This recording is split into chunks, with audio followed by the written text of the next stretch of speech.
Saya menyapa Anda, kiranya Anda selalu diberkati oleh Tuhan dengan luar biasa. Dan kita adalah umat perjanjian, kita adalah umat pilihan Allah. Ya, terpuji nama Tuhan Yesus Kristus. Pagi ini saya akan sampaikan firman Tuhan untuk kita dalam Lukas pasal yang ke-21 ayat 34 sampai ayat yang ke-38. Bapak Ibu yang dikasihi oleh Tuhan Yesus Kristus, Injil Lukas pasal yang ke-21 ayat yang ke-34 sampai dengan ayat yang ke-38. Saya bacakan buat kita semua. Demikianlah firman Tuhan. Jagalah dirimu supaya hatimu jangan serak oleh pesta pora dan kemabukan serta kepentingan-kepentingan duniawi, dan supaya hari Tuhan jangan tiba-tiba jatuh ke atas dirimu seperti suatu jerah. Sebab ia akan menimpa semua penduduk bumi ini. Berjaga-jagalah senantiasa sambil berdoa, supaya kamu beroleh kekuatan untuk luput dari semua yang akan terjadi itu, dan supaya kamu tahan berdiri di hadapan Anak Manusia. Ayat yang ke-37. Pada siang hari Yesus mengajar di bait Allah, dan pada malam hari ia keluar dan bermalam di gunung yang bernama Bukit Zaitun. Dan pagi-pagi semua orang banyak datang kepadanya di dalam bait Allah untuk mendengarkan dia. Haleluya. Puji nama Tuhan. Saya dikasihi oleh Tuhan Yesus Kristus. Pagi ini saya akan sampaikan buat kita kebenaran firman Tuhan. Saudara, saya bacakan sekali lagi di ayat yang ke-36, karena ini ayat merupakan ayat suci di mana saya akan berbicara, saya akan menjelaskan pada pagi ini buat kita semua. Ayat yang ke-36. Berjaga-jagalah senantiasa sambil berdoa, supaya kamu beroleh kekuatan untuk luput dari semua yang akan terjadi itu, dan supaya kamu tahan berdiri di hadapan Anak Manusia. Sekali lagi, berjaga-jagalah senantiasa sambil berdoa, supaya kamu beroleh kekuatan untuk luput dari semua yang akan terjadi.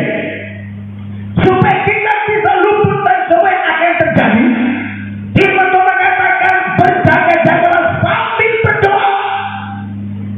Situasi yang terjadi hari ini, saudara, Tuhan menginginkan supaya kita harus terus berwaspada, berjaga-jaga. Atau dikasih Tuhan Yesus Kristus, berarti baik. Berjaga-jagalah senantiasa sambil berdoa.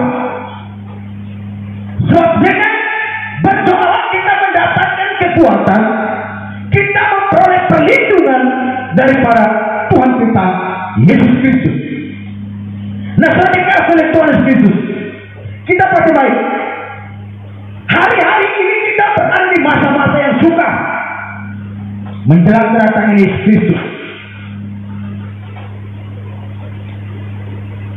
Berarti saya dikasih oleh Tuhan Yesus Kristus, kita melihat peristiwa yang terjadi hari ini. Bukan cuma satu orang, bukan cuma satu bangsa, tetapi seluruh dunia. Seluruh dunia saat ini diberhadapkan dengan satu situasi, itu kita melihat terdekat Tuhan. Virus corona ini salah satu virus yang merupakan virus yang bagi saya sangat luar biasa. Kenapa saya katakan sangat luar biasa? Karena mempengaruhi seluruh bangsa, mempengaruhi seluruh aktivitas, bahkan mempengaruhi ekonomi. Orang tidak bisa berbuat apa-apa, orang tidak bisa kemana-mana. Tetapi saya dikasih oleh Tuhan, firman Tuhan pada pagi ini, saya dikasih Tuhan, kita diperintahkan, Tuhan meminta kita untuk berjaga-jaga sambil berdoa. Di dalam doa kita harus berjaga-jaga, berwaspada, bersiap-siap, waspada terhadap saudara. Karena kita tidak tahu situasi yang terjadi hari-hari ini. Hari yang terjadi adalah hari ini yang terjadi adalah virus corona.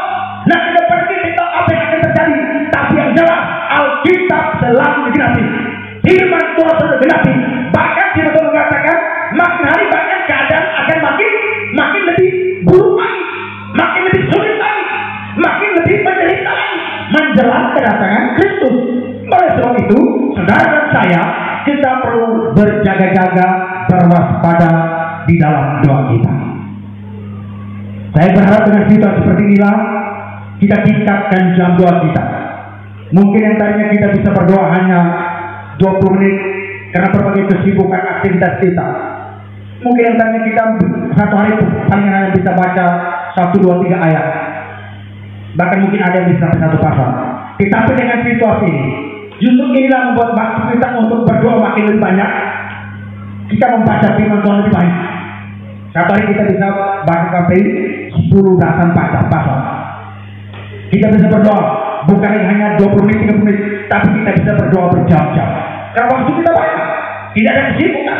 Semua kita banyak waktu kita berdoa untuk bersekutu dengan Bapa, banyak waktu untuk kita berbicara dengan Bapa, banyak waktu untuk kita intim dengan Bapa, untuk kita bergaul karib dengan Bapa, untuk kita akrab dengan Bapa di surga. Nah, seorang dikasih Tuhan Yesus, perhatikan, sebagai orang percaya, seharusnya kita makin peka secara rohani melihat hal-hal yang terjadi hari-hari ini. Firman Tuhan tiada henti-hentinya mengingatkan dan menasihati agar kita benar-benar memperhatikan bagaimana kita harus hidup. Sebagai orang percaya, kita harus memperhatikan bagaimana sebenarnya kita harus hidup. Karena itu perhatikanlah dengan seksama bagaimana kamu hidup. Janganlah seperti orang bawah, tetapi seperti orang arif, kata firman Tuhan. Jangan lagi kita bertindak sembrono dan menyia-nyiakan waktu yang ada. Sebaliknya kita harus mempergunakan waktu atau kesempatan yang ada sebaik mungkin. Sebab Tuhan tidak lagi menempati janjinya. Sekalipun ada orang yang menganggapnya sebagai suatu kelainan, tetapi ia sabar terhadap kamu. Karena ia menghendaki supaya jangan ada yang binasa, melainkan supaya semua orang berbalik dan bertobat, berbalik kepada Tuhan. Haleluya. Nah, saudara dikasih oleh Tuhan Yesus Kristus, berarti baik firman Tuhan pagi ini, saudara dikasih, saya akan berbicara mengenai berjaga-jaga, get ready. Nah, saudara dikasih berjaga-jaga senantiasa, bersiaplah, berwaspadalah. Nah, sekarang berarti baik berjaga-jaga, apa yang disebut dengan Gregoreo, harus senantiasa berjaga-jaga atau Gregoreo, artinya berhati-hati, berwaspada. Kata Gregoreo ini dipakai sebagai referensi kesadaran rohani bahwa harus selalu siaga satu setiap hari. Sekali lagi saya dikasih, kehidupan kekristenan, kehidupan rohani kita harus selalu bersiap, berwaspada, berjaga-jaga, harus selalu siaga satu setiap hari. Nah, kita siaga satu bukan karena wabah, kita siaga satu bukan karena krisis, tapi kita siaga karena kita tidak tahu kapan Tuhan datang menjemput, kapan Tuhan datang mengambil hidup kita. Makanya kita perlu berwaspada, perlu bersiap-siap, perlu siaga satu setiap hari. Ada orang siaga satu, tunggu sakit parah dulu. Udah sakit parah baru dia boleh siaga. Jangan Tuhan mau datang jemput. Ada orang yang sudah kritis, baru dia berkata, saya harus berwaspada. Siapa tahu mungkin inilah saat Tuhan datang jemput saya. Tetapi sebagai seorang dikasih oleh Tuhan, sebagai pengikut Yesus, sebagai orang percaya, kita harus berjaga-jaga setiap hari, kapan saja, di mana saja, harus tetap berwaspada, berjaga-jaga, tetap siaga satu, sehingga ketika Tuhan datang jemput, kita dalam posisi ready, siap untuk masuk dalam kerajaan kekal. Haleluya. Siap untuk masuk dalam kerajaan kekal. Makanya pada saat dikasih Tuhan, berjaga-jaga atau Gregorio ini sudah dikasih oleh Tuhan, yaitu artinya berhati-hati, berwaspada. Ini sebagai referensi kesadaran rohani kita bahwa kita harus selalu siaga satu setiap hari. Haleluya. Katakan, saya harus selalu siap setiap hari. Saya harus selalu siaga satu setiap hari. Nah, selain kasih Tuhan Yesus, kita melihat mengacu kepada kehati-hatian dalam bertindak dan berperilaku. Kita perlu selain kasih Tuhan mengacu kepada kehati-hatian dalam bertindak dan berperilaku, harus berpikir begitu rupa. Harus berpikir begitu rupa, penuh kesadaran dan pertimbangan sebelum melakukan suatu tindakan, supaya tidak menyimpang dari kebenaran. Supaya tidak menyimpang dari kebenaran. Nah, kata berjaga-jaga ini mengacu kepada kehati-hatian dalam bertindak dan berperilaku. Harus berpikir begitu rupa, penuh kesadaran dan pertimbangan sebelum melakukan suatu tindakan supaya tidak menyimpang dari kebenaran. Supaya hidup kita tidak boleh menyimpang dari kebenaran firman Tuhan. Supaya hidup kita tetap fokus kepada panggilan surga. Supaya hidup kita tetap fokus kepada kerajaan surga. Kita boleh melakukan segala aktivitas pekerjaan kita selagi kita masih hidup di bumi ini. Tetapi fokus kita adalah surga. Karena bumi ini adalah tempat tinggal kita sementara. Pada akhirnya semua kita akan meninggalkan dunia ini. Oleh sebab itu pesan penting, jangan merasa betah dengan dunia ini. Jangan merasa nyaman dengan dunia ini. Haleluya. Saudara dikasih oleh Tuhan Yesus Kristus, supaya orang percaya harus memiliki gaya hidup yang berbeda dari orang-orang dunia. Dengan kata lain, tidak berperilaku sama seperti orang dunia lakukan. Tidak sama seperti orang dunia lakukan. Hidup kita harus berbeda. Karena hidup kita adalah kita hidup di dalam kebenaran firman Tuhan. Orang-orang dunia dengan situasi stay at home, mereka merasa, wah syukur, saya senang. Jadi saya nggak perlu capek-capek ke gereja lagi. Tapi saudara dikasih sebagai anak Tuhan, justru kita harus merindukan hadirat Tuhan setiap hari. Amin. Rindukanlah hadirat Tuhan dalam hidupmu setiap hari. Rindukanlah hadirat Tuhan, persekutuan dengan Tuhan. Rindukanlah berjumpa dengan Tuhan di dalam hadiratnya setiap hari. Karena saudara dikasih Tuhan, tempat yang paling nyaman, paling indah, paling menyejukkan ialah hanya dalam hadirat Tuhan. Ada satu lagu berkata, lebih baik satu hari di pelataran daripada 1000 hari di tempat lain. Sebab lebih baik satu hari di pelataranmu daripada 1000 hari di tempat lain. Ini lagunya ISGS. Lagu ini saya suka. Saya sangat suka lagu ini. Saudara dikasih oleh Tuhan Yesus Kristus. Lagu ini gana. Sebab Tuhan Allah matahari dan perisai. Saya suka lagu ini. Saudara, karena memang tempat yang paling nyaman ketika kita ada dalam hadirat Tuhan. Di dalam hadirat Tuhan kita mendapatkan jawaban hidup. Di dalam hadirat Tuhan kita memperoleh kemenangan.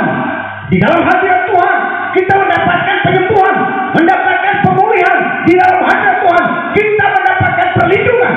Amen. Oleh sebab itu, rindukanlah hadirat Tuhan dalam hidupmu setiap hari. Amen. Rindukanlah hadirat Tuhan dalam kehidupanmu kapan saja engkau berada. Rindukan hadirat Tuhan. Amen. Karena hadirat Tuhan tidak bisa dibatasi oleh jarak dan waktu. Amen.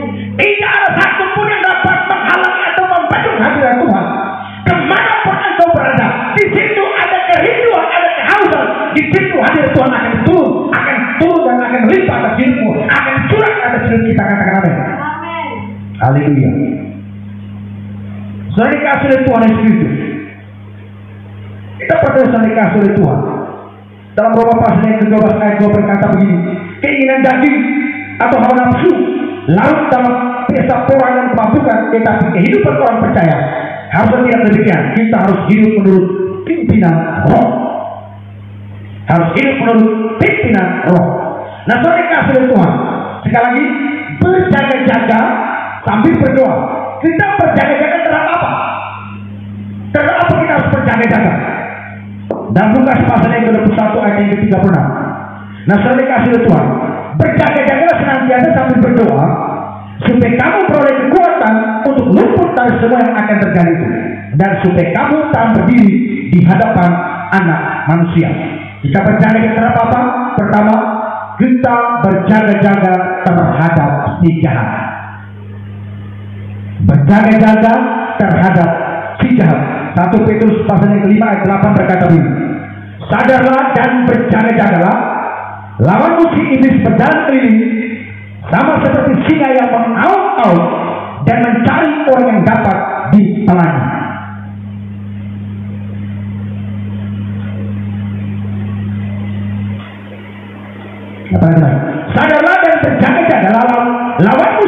berjalan keliling sama seperti singa yang mengaum-ayun dan mencari orang yang dapat ditelannya. Jadi kita harus berjaga-jaga terhadap si jahat. Nah, soalnya kasih Tuhan, dan si jahat ini pun kita nggak tahu kapan dia mau nyerang kita. Kan dia ada beritahu terlebih dahulu kapan dia mau ganggu kita. Kita harus dikasih Tuhan. Bahkan saya tahu hari-hari ini pun sadar tidak sadar, bahkan mungkin pagi ini pun saudara, orang sadar atau tidak sadar, si jahat sedang hadir untuk mengganggu. Supaya apa? Supaya orang tidak fokus kepada ibadah, orang tidak fokus kepada memberitakan firman Tuhan. Dan kita harus berjaga-jaga, kita harus berwaspada. Maka dalam 1 Petrus pasal 5 ayat 8 dikatakan, sadarlah dan berjaga-jagalah, lawan musuh iblis berjalan keliling sama seperti singa yang mengaum-aum dan mencari orang yang dapat ditelannya.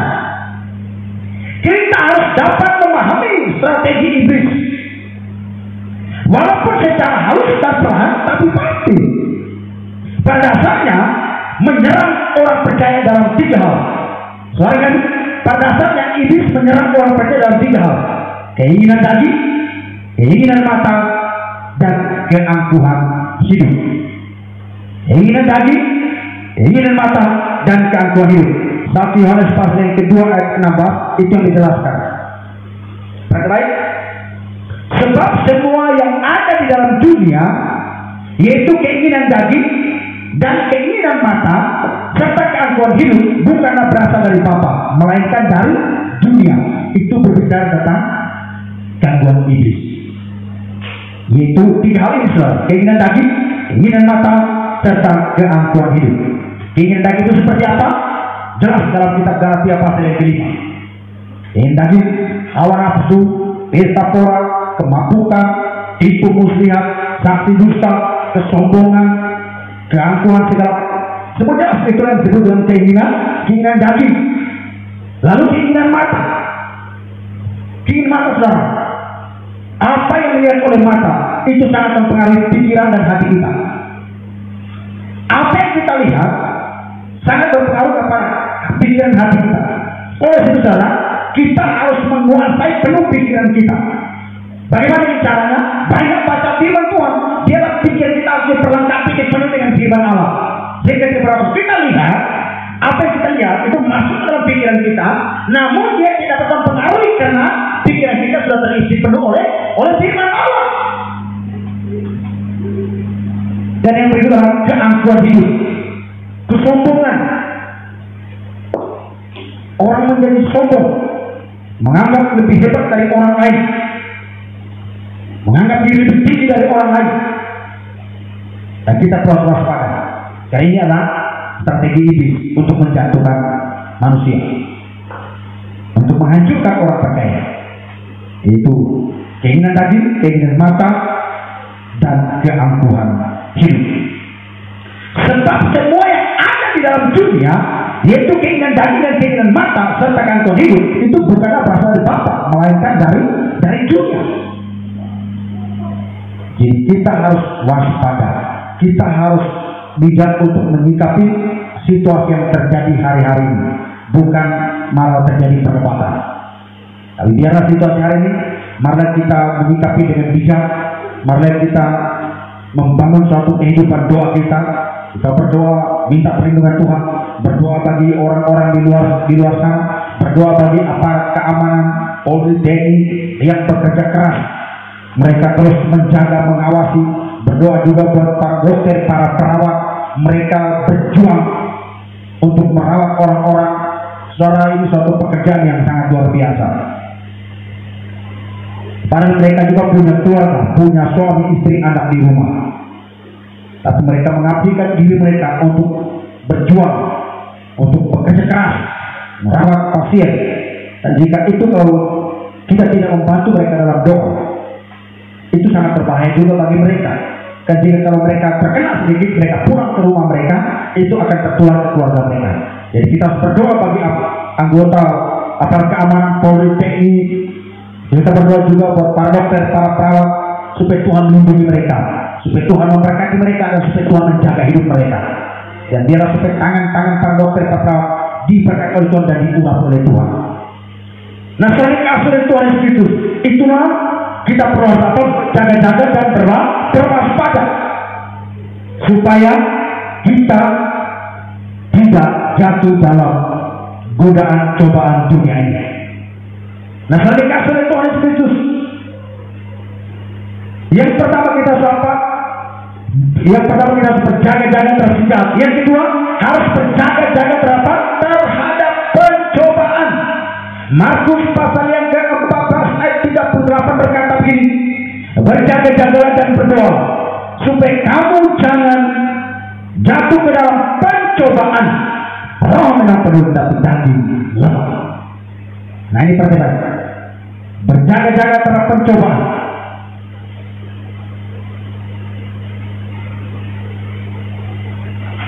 Ini jelas dikatakan, berjaga-jagalah dan berdoalah supaya kamu jangan jatuh ke dalam pencobaan. Markus pasal yang ke-14 ayat 38 bagian A.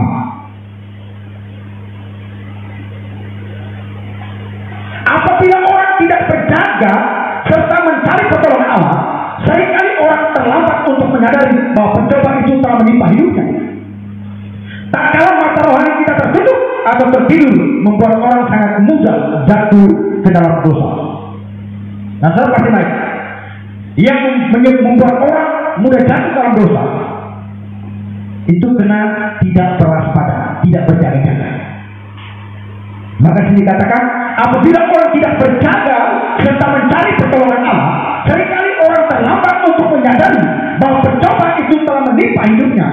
Tak kala mata rohani tertutup atau tertidur, membuat orang sangat mudah jatuh ke dalam dosa. Dan selagi kasih Tuhan itu, kita harus apa?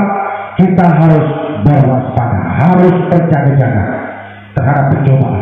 Dan pencobaan itu bisa datang kapan saja. Jadi ini juga pencobaan itu pun datang kepada kita, tidak memberitahu terlebih dahulu. Sahabat kita selalu diperhadapkan dengan cobaan.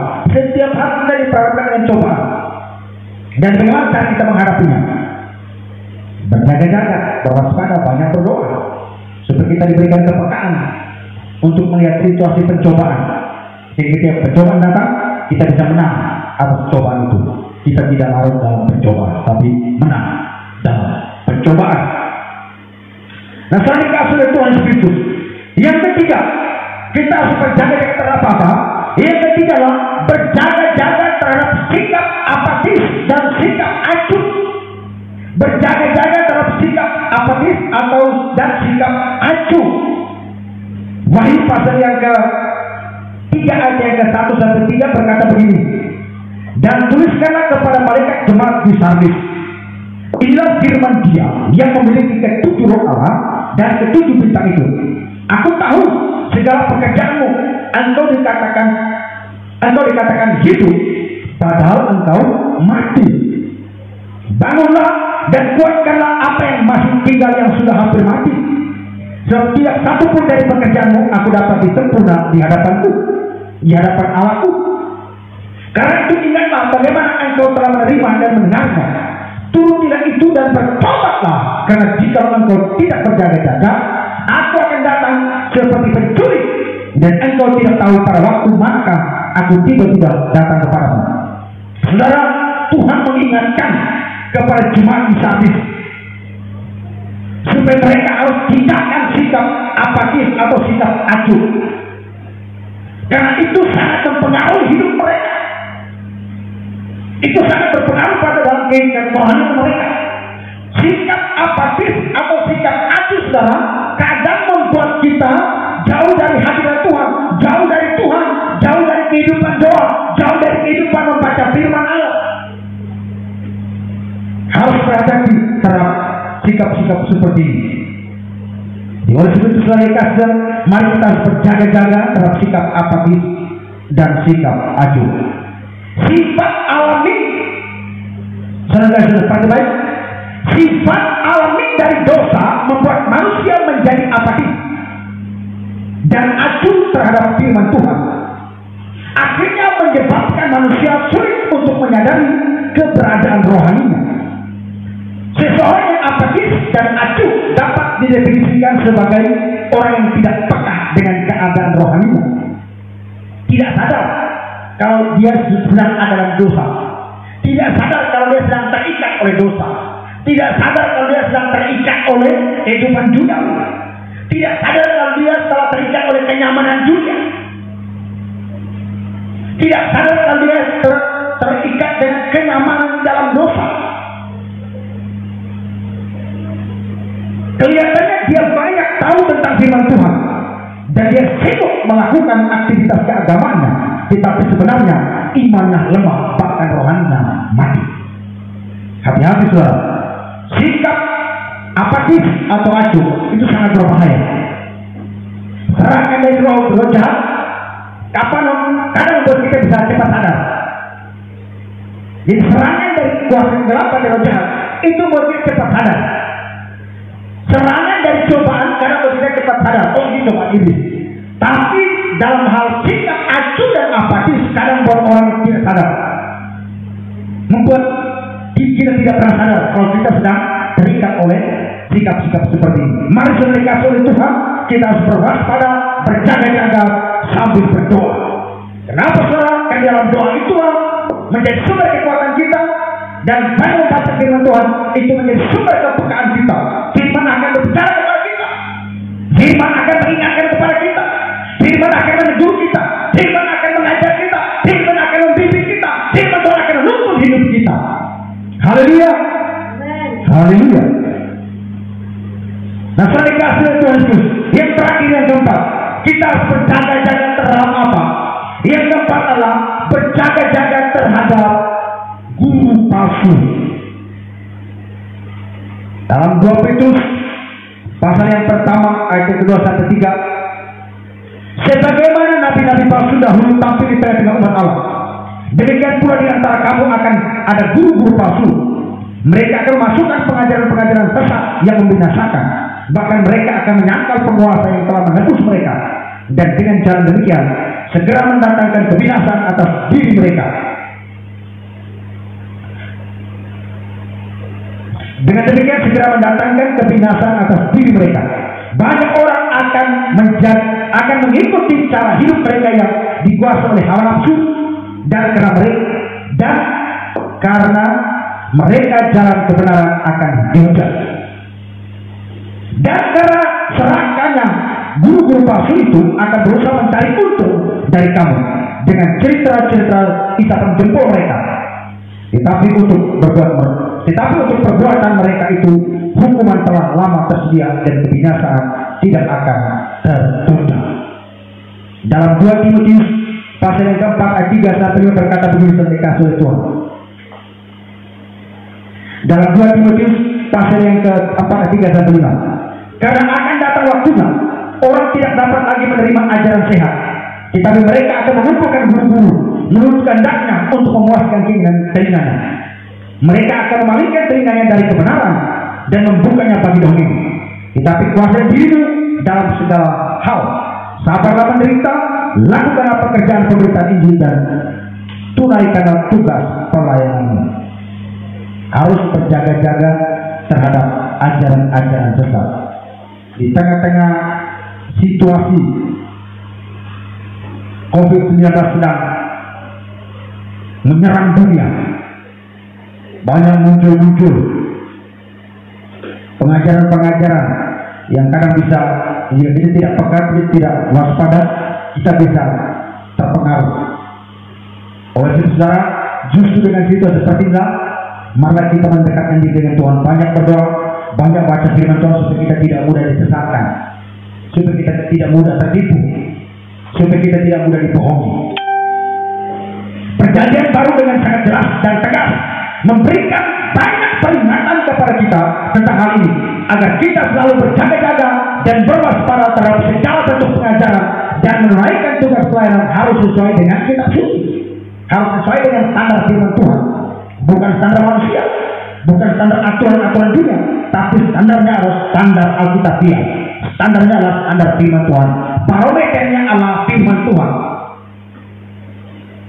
Nah, saudara dikasih Tuhan, dan yang terakhir kita harus berjaga-jaga terhadap apa? Kita harus berjaga-jaga terhadap kapan Tuhan kita datang menjemput. Saudara, saya selalu dikuatkan dimotivasi oleh Yesus. Suatu perumpamaan di mana Yesus menyampaikan perumpamaan mengenai 5 gadis bijaksana dan 5 gadis yang bodoh. Ke 10 gadis ini yang 5 bijaksana dan 5 bodoh, mereka menjalani kehidupan mereka sama-sama. Mereka menjalani kehidupan aktif, kehidupan mereka seperti biasa setiap hari sama. Tetapi yang 5-nya, mereka menjalani kehidupan mereka, tapi mereka juga tetap waspada, tetap berjaga-jaga. Yang 5-nya, mereka melakukan akses yang sama seperti yang 5 bijaksana, tapi mereka tidak berjaga-jaga, tidak berwaspada, tidak siap. Makanya ketika Tuhan datang, yang 5 bodoh berkata, tolong dong berikanlah kepada kami minyak.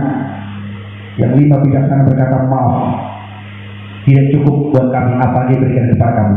Silakan kamu pergi, kamu keluar dan pergi cari di luar sana, beli luar. Waktu mereka sibuk pergi keluar beli luar, mereka pulang dan pintu sudah tertutup. Tidak ada kesempatan lagi bagi mereka. Saudara, firman perumpamaan ini sangat jelas. Jangan sampai kita sibuk dengan dunia, lalu Tuhan datang, lalu kita kalang kabut. Mau bertobat terlambat karena sudah pengangkatan. Lalu mulai berkata kepada yang lain, mulai cari pendeta, mulai cari hamba Tuhan, tolong doakan saya. Hamba Tuhan berkata, mohon maaf, saya nggak punya urusan dengan kamu. Sekarang saya mau pengangkatan. Sekarang saya mau pergi sama Bapak. Mari saudara, jadi mari kita berjaga-jaga. Kapan Tuhan kita datang, amin. Dan Tuhan datang kepada kita tidak tahu kapan Tuhan datang, karena memang nggak diberitahukan, nggak dikasih tahu tanggal dan waktu bulannya kapan. Hanya kita diberitakan berjaga-jaga, berwaspada, bersiaplah selalu. Haleluya. Saya tutup, sudah dikasih oleh Tuhan. Berjaga-jagalah senantiasa sambil berdoa, supaya kamu beroleh kekuatan. Baik. Berjaga-jaga senantiasa sambil berdoa, supaya kamu beroleh kekuatan untuk luput dari semua yang akan terjadi itu, dan supaya kamu tahan berdiri di hadapan Anak Manusia. Tuhan Yesus berpesan kepada kita untuk berjaga-jaga dan berdoa, supaya kita tidak jatuh ke dalam pencobaan. Markus pasal 14 ayat 38 dikatakan, berjaga-jaga dan berdoa, supaya kamu jangan jatuh ke dalam pencobaan. Roh memang penurut, tetapi daging lemah. Doa dapat menguatkan kita dalam segala jalan Allah. Doa bukan sekedar kegiatan ritual yang harus dilakukan oleh setiap orang percaya atau orang Kristen, atau hanya sebagai suatu kewajiban belaka. Tetapi doa merupakan suatu berkat untuk merekatkan kita dengan Bapa. Katakan amin. Doa untuk menyatukan kita dengan Bapa. Doa untuk membuat kita berjumpa dengan Bapa. Doa membuat kita untuk bertemu dengan Bapa. Doa untuk mengikat kita dalam hadirat Tuhan, supaya tidak keluar dari hadirat Tuhan. Itulah doa. Doa adalah makanan bagi kehidupan rohani kita. Paulus mengingatkan, berdoalah setiap waktu di dalam roh, dan berjaga-jaga dalam doa itu dengan permohonan yang tidak putus-putusnya untuk segala orang kudus. Efesus pasal yang ke-6 ayat 18 sangat jelas buat kita sebagai kasih oleh Tuhan. Perhatikan, Efesus pasal yang ke-6 ayat 18 itu sangat jelas buat kita. Firman berkata begini, berdoalah setiap waktu dalam roh, dan berjaga-jaga dalam doa itu dengan permohonan yang tidak putus-putusnya untuk segala orang kudus. Sekarang, jadi kita berdoa bukan hanya untuk pribadi kita, tapi juga berdoa buat keluarga kita, berdoa buat bangsa kita, berdoa buat kota kita, berdoa buat lingkungan kita, berdoa buat aparat keamanan, berdoa buat para dokter, para perawat. Kita berdoa untuk bangsa ini. Saudara, karena memang tidak ada jalan lain selain